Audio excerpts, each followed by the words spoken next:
पर्वत पे शिव डमरू बजाए, कैसे हौले हौले बोलो बम बम भोले, बोलो बम बम भोले।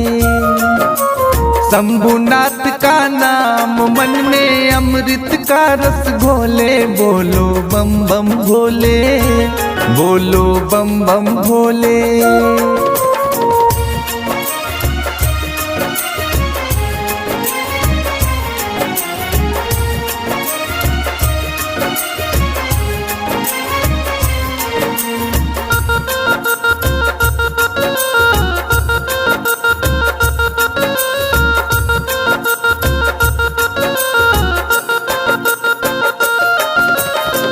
मेरे त्रिपुरारी है कालों के काल महाकाल जी,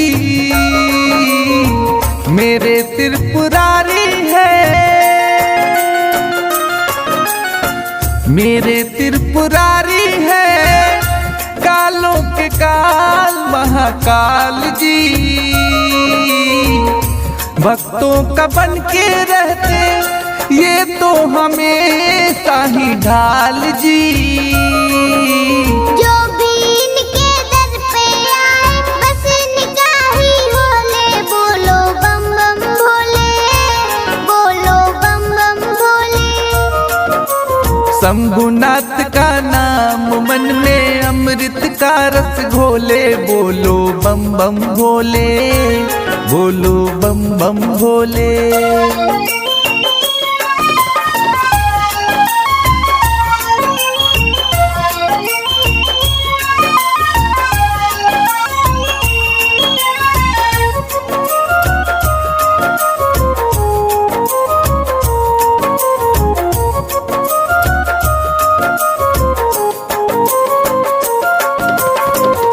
भस्म रमाए तन पे नंदी की करते सवारी जी,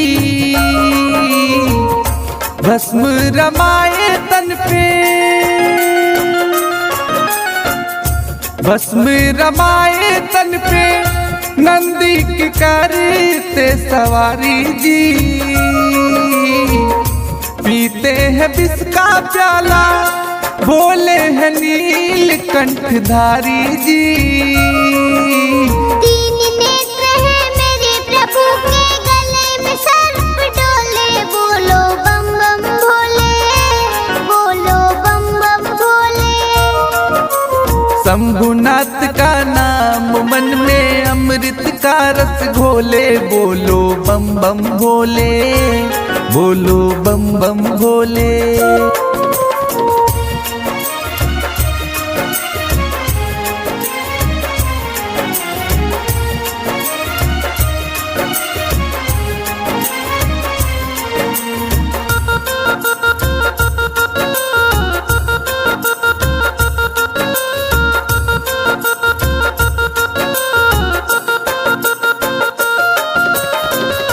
भांग धतूरा चिलम भूतों का करते वो साथ है,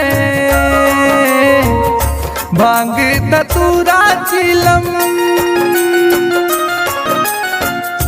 भांग धतूरा चिलम भूतों का करते वो साथ है। गंगा जटा से बहती आधा चंदा इनके माथ है। सबका कष्ट मिटेगा दिल में शिव का भक्त संजोले, बोलो बम बम भोले, बोलो बम बम भोले। शंभुनाथ का नाम मन में अमृत का रस घोले, बोलो बम बम भोले, बोलो बम बम भोले।